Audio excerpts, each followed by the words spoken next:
School की किताबें, क्या लगता है उनमें सिर्फ सब्जेक्ट्स होते हैं? कभी कभी उनमें समाज पर ऐसी गहरी बातें छिपी होती हैं जिनके बारे में हम सोचते भी नहीं। आज हम ऐसे ही कुछ छिपे हुए सबकों की पड़ताल करने वाले हैं। जरा याद करने की कोशिश कीजिए, स्कूल में पढ़ा हुआ कोई ऐसा चैप्टर, कोई ऐसी कहानी जिसने सिर्फ इम्तिहान में नंबर नहीं दिलाए बल्कि जिंदगी के बारे में कुछ सोचने पर मजबूर कर दिया हो। तो आज हम जो बात करने वाले हैं वो 10वीं क्लास की एक हिंदी स्टडी गाइड से है। हाँ, एक गाइड, और उसमें 2 ऐसे चैप्टर हैं जो समाज पर बहुत ही पावरफुल कमेंट्री करते हैं।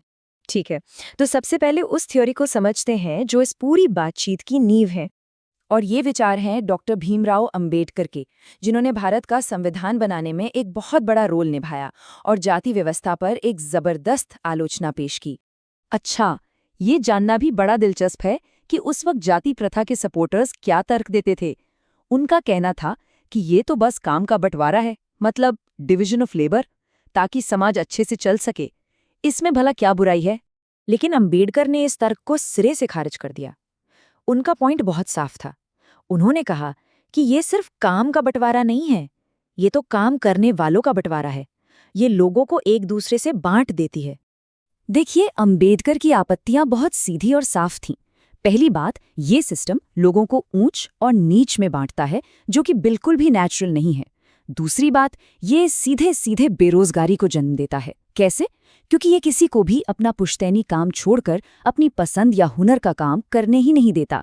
इसीलिए अंबेडकर इसे गरीबी से भी बड़ी समस्या मानते थे। तो ये तो हो गई थ्योरी। अब देखते हैं कहानी, जो इन सारे आइडियाज को बिल्कुल जिंदा कर देती है। कहानी का नाम है विष के दांत, और ये हमें 2 बिल्कुल अलग दुनियाओं में ले जाती है। एक तरफ है अमीर सेन साहब का आलीशान बंगला, और दूसरी तरफ उनके ही क्लर्क गिरधर लाल की छोटी सी झोपड़ी।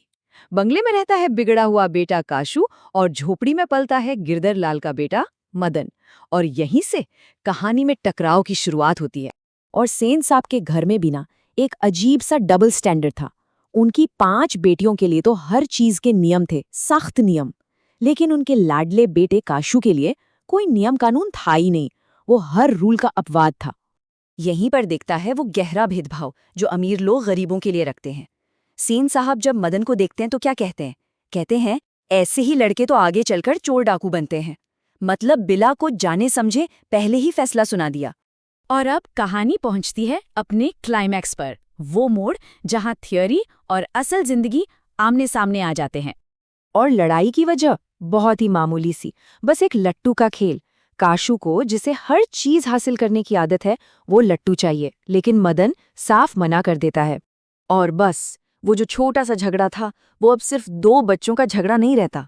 जैसा कि गाइड में लिखा है, ये महल और झोपड़ी की लड़ाई बन जाता है। और फिर वो होता है जो किसी ने सोचा नहीं था। मदन, जो हमेशा दबा और अपमानित होता आया था, पलटकर काशू को एक घूंसा मारता है और उसके 2 दांत तोड़ देता है। ये सिर्फ एक घूंसा नहीं था, ये उस हद को पार करना था जो समाज ने तय की थी। तो कहानी का निचोड़ क्या है? गाइड के मुताबिक निचोड़ ये है कि जो लोग हाशिए पर हैं वो हमेशा अपना अपमान चुपचाप नहीं सहेंगे, वो पलटवार कर सकते हैं और करेंगे भी। तो सवाल ये उठता है कि इन दोनों चैप्टर्स को एक साथ क्यों रखा गया है? एक निबंध और एक कहानी, इनसे असल में हमें क्या सीखने को मिलता है? इसका स्ट्रक्चर बड़ा कमाल का है।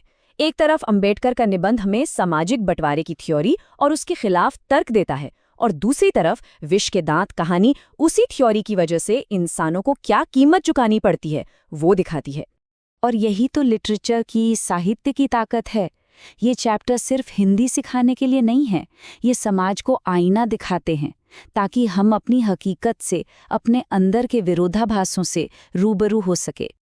तो अगली बार जब भी कोई पुरानी स्कूल की किताब हाथ लगे, तो उसे सिर्फ एक किताब मत समझिएगा। जरा सोचिएगा कि उसके पन्नों में और कौन सी गहरी कहानियां और सबक छिपे हो सकते हैं।